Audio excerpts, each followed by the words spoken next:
All right, for the camera, who are we talking with here? I'm Joe Redebach. Hey, Frank recruit you. Yeah, so I'm kind of from the area, from Western New York. I'm from Hamburg, went to Hamburg High School, graduated in 2020. I played here in the summer of 23, Okay. and I was supposed to play here in the summer of 22, but I got hurt. I was a pitcher. I kind of saw the ad, I think, on LinkedIn for an assistant, and I had some mutual connections with Frank just from the area, and ended up having a couple people reach out, and he had told me he'd already filled the position, and then a couple weeks later he gave me a call saying that they had a need for another assistant, and I jumped on it right away. Yeah.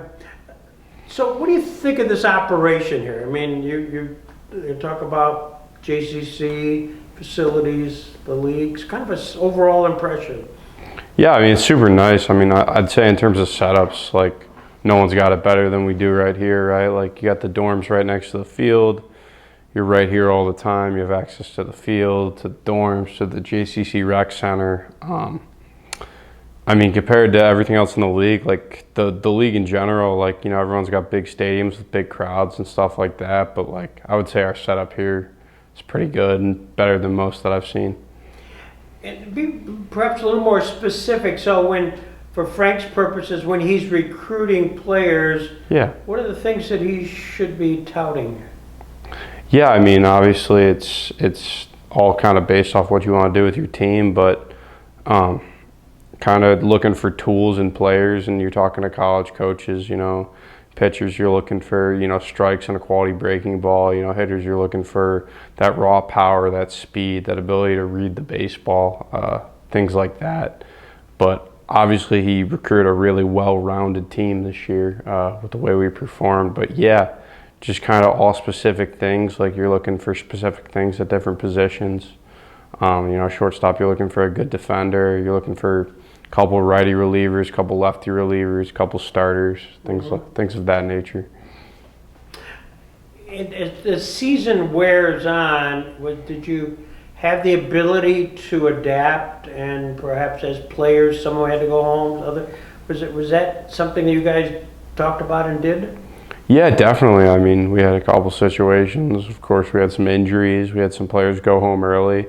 And that's something where, you know, you just have to talk to guys and discuss and kind of change people's roles around to, you know, adjust to different things so that you can continue farther in the season. You know, in terms of pitching, you know, some relievers might have to get some spot starts or go extended a little bit more. And guys might have to pitch on a little bit shorter rests, things of that nature. And then, you know, hitting, when guys leave, you know, other guys are asked to step up in their position. You know, there's always opportunities to, you know, pinch run, pinch hit, opportunities to go into the game defensively too. So you had a pretty big roster, like 40-some players. Yeah, we had a lot. Was that a challenge to sort of balance that?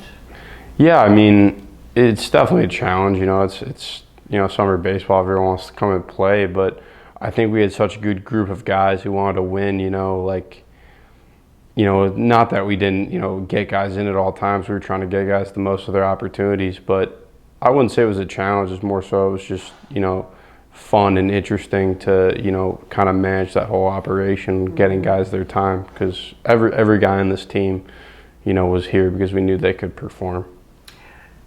Insofar as this facility here, talked about it generally, we got the dorm, JCC, how have they treated you? Have the facilities worked to your advantage? Yeah, I mean, it's fantastic. Like, the guys can go, you know, work out every day at the weight room. It's, you know, a 10-second walk away. They can go get swings in the cage when it's raining, or we have off days, you know, inside and stuff like that nature. And yeah, I mean, the Jamestown staff is just phenomenal. The way the JCC treats us down here, it's unbelievable. With regards to scheduling, bus rides, stuff like that, how do you find this league? You've been in this league before, but you've seen other leagues. Is this comparable? Is it more stressful, or how does the league work? Our Western Division. We're in the Western Division. Yeah. So in terms of the Western Division, I mean, it's a lot of baseball, you know. And by the time you get into mid-June, you're playing, you know, 4 to 6 games a week, I'd say, usually a doubleheader a week.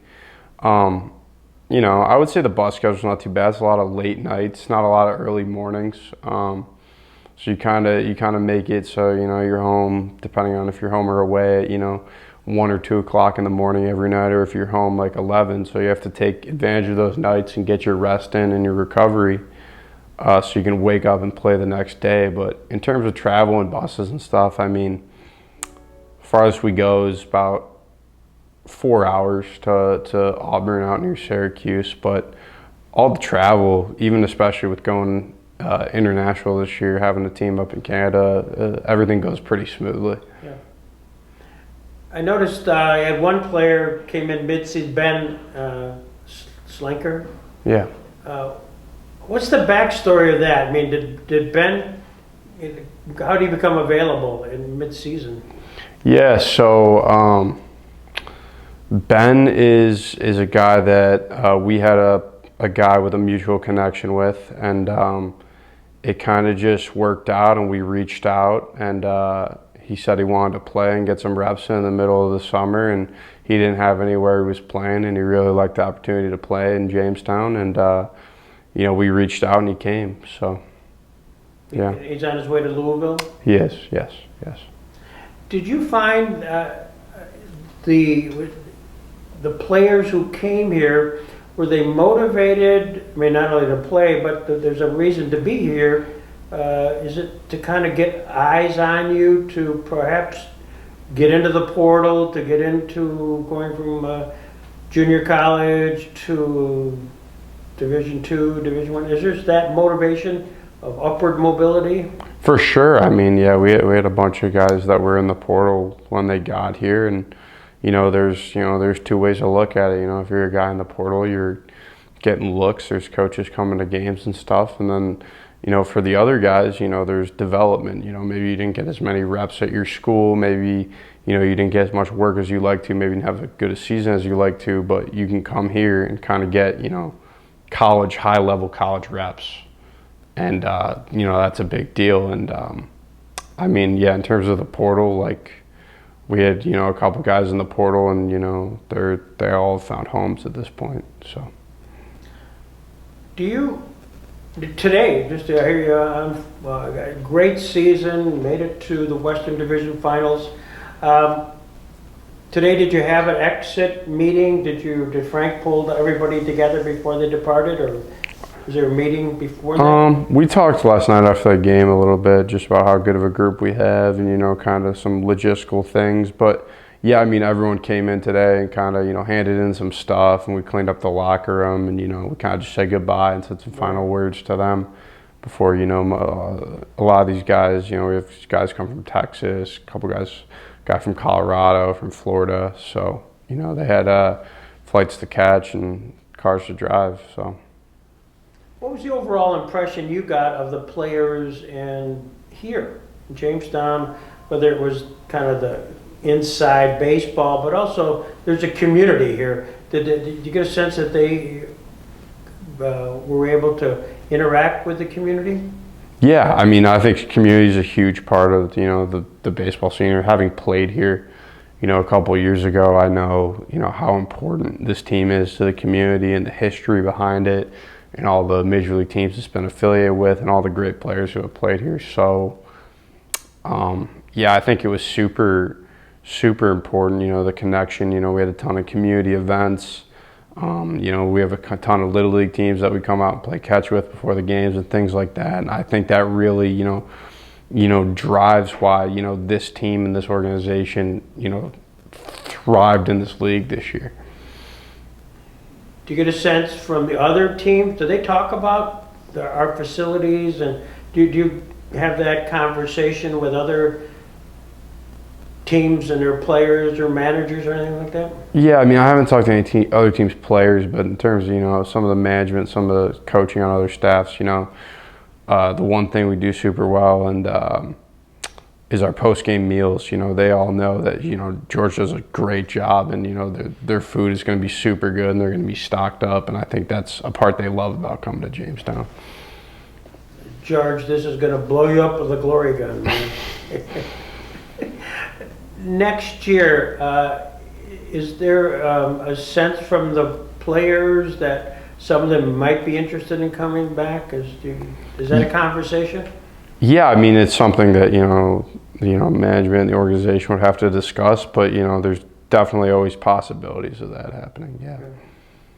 Well, thank you, and we hope to see you back. Yeah, thank you. Thank you. For the record. Ayende Gil. And tell me, how'd they get you here? Did they? So I'm from Orlando, Florida, and I was looking on Twitter one night and I saw the position open up for the assistant job as a hitting coach, and I applied for it, and Frank, I think that same day, gave me a call, and we went through the interview process with Christian Dose, and yeah, that's kind of how it went. So a little bit about your background. So I'm from Dominican Republic. I played baseball all my life growing up. Grew up in Orlando, Florida for most part, and when I got done playing, I got away from the game of baseball for a year, and I kind of missed it, and I knew I had to get in some way, and I found coaching. I found the same love for it. So where did you play? I played at Seminole State College and then Pensacola State. Right. Yeah. And I see that Division II baseball championship. Were you interested in all of that? So this is my college team that I coached for last year.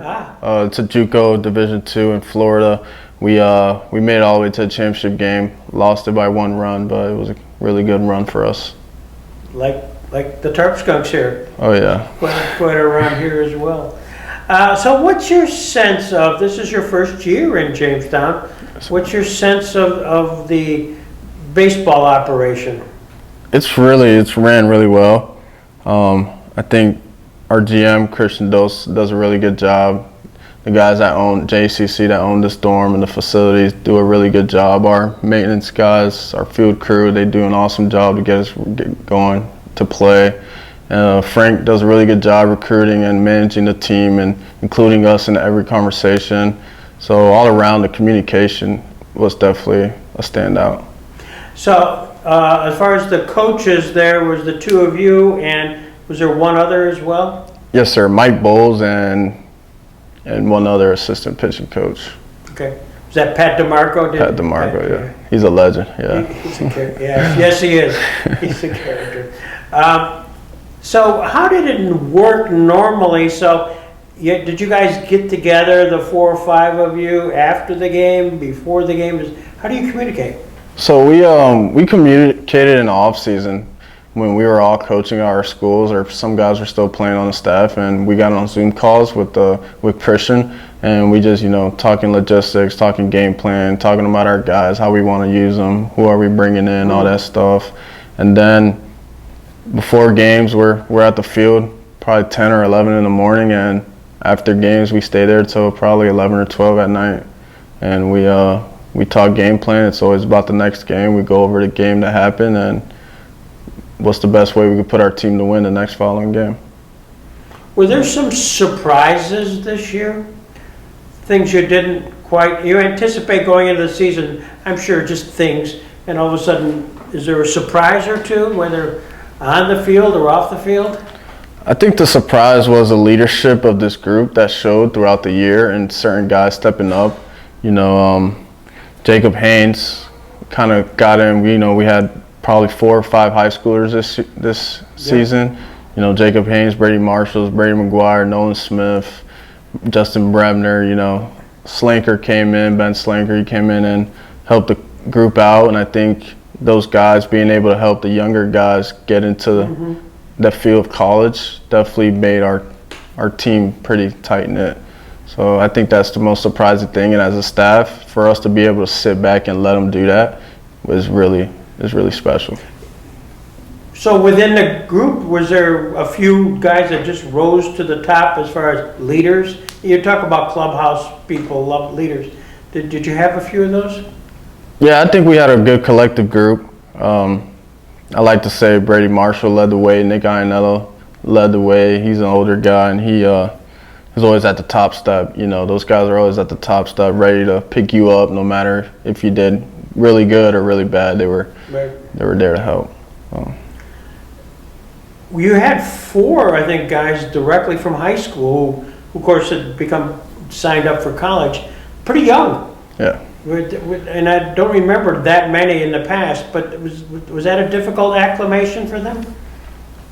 I thought it was going to be, but I think that group, they matured quick. And I think they were raised the right way. They're good human beings, and that showed on the field, and that showed being a good teammate. So probably give it up to their parents. They did a really good job. So it was easy for us to guide them. Just one example, I noticed that Branston Lindquist kind of had to jump into the fray when Jacob went down. Yeah, Branston's been ready for it. We work early every single day. He gets up every morning. He works. We have a good group of guys that show up whether they're playing or not playing, and we stay ready. And that's our motto on offense is you never know when your time's going to be. Yeah. Here, called, and same thing in college. If you stay ready, you're ready. So he did a really good job coming in and caught really good games for us. And that's a tough position to go in and play. Your batting average for the league I think was the highest. Yes, sir. And I don't know what last I had heard it was like 301 as a team. Yeah. Is that about right? I don't check stats much. I probably should, but I go game by game. But yeah, I think it's 306, 303 around there. As a team? Yes, sir. Jeez. Does that surprise you? I mean, that's a big number. Not really. I think it probably could have been higher, but just being around these guys every day, early and during games and after games, and the conversations we have in the dugout, and how the staff always like checked in with them. It was kind of like expected, if that makes sense. Both you guys stayed in the dorm here with the players. Yes, sir. Was that helpful to you, to them, or was it kind of awkward? You're a little bit older than them. No, it's I think it was very good for at least me to get around these guys a little more, get to know them as people, as a person, and I think that helped us coach them a lot better because you get to know the player and you coach them to their individual self. We have you may or may not know this, but the ownership group is of 50 people. Nice. 50 people. It's like the Green Bay Packers. It's a community group. I happen to be on the board. But if you had to give us a constructive criticism and saying, hey, you're likely to tell me, yeah, things were great this year, but is there anything that you would improve on? It's hard to tell from my side point. I just like playing the game and being able to play the game, but I think you guys do a really good job, and you guys set us up good to have success on the field.